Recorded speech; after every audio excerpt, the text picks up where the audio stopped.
నమస్కారం. ఈ రోజు మన విశిష్ట అతిథి శ్రీమతి పురంధరేశ్వరి గారు.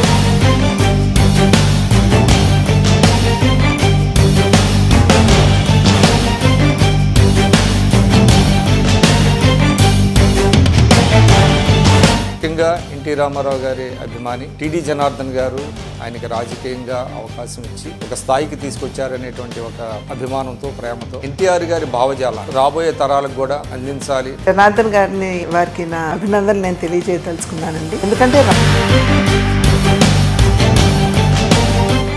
సంక్షేమం అనేది ఎన్టీ రామారావు గారితోనే మొదలైంది అనేది భారతదేశంలో. ముఖ్యంగా ఏంటంటే అండి, కిలో ₹2 బియ్యం పథకం ఉంది. అప్పట్లో ఏమిటి అసలు ఇది సాధ్యపడదు.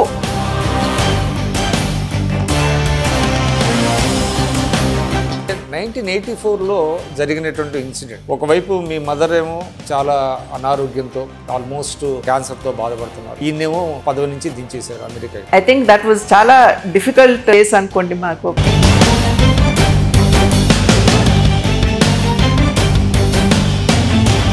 మహిళలకి చాలా ఎనలేని ప్రాధాన్యత ఇచ్చారు పార్టీలో. మరి మీ కుటుంబంలో ఎవరు ఆహ్వానించలేదా రాజకీయాల్లో? అప్పట్లో నాన్నగారు 2 సందర్భాల్లో నన్ను అడిగారు. అంటే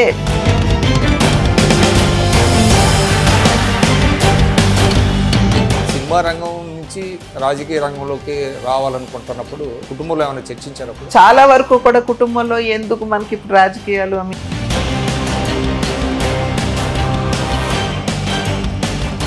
ఆయన సిద్ధాంతాలు, ఆయన భావజాలం పూర్తి స్థాయిలో ప్రోపగేట్ అవ్వలేదు, వెళ్ళలేదేమో అనేటువంటి ఒక భావం ఉంది. దానికి మీరేమంటారు? సాధారణంగా ఏమిటంటేనండి, రామారావు గారి దగ్గరికి వెళ్ళి కూర్చుని వారి ఎదురుగుండా కూర్చుని మాట్లాడాలి అని అంటే ఒకంత బెరుకు.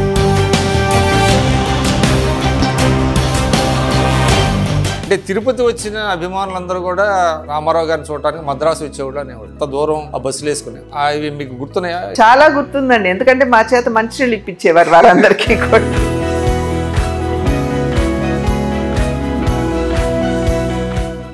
ఎన్టీ రామారావు గారికి వారి తమ్ముడితో చాలా అనుబంధం ఎక్కువ ఉంది, త్రివిక్రమరావు గారు. ఆయన మొదటి నుంచి ఉన్నారండి. కలియుగంలో రామలక్ష్మణులు ఎవరంటే రామారావు గారు, త్రివిక్రమరావు గారు అని అసలు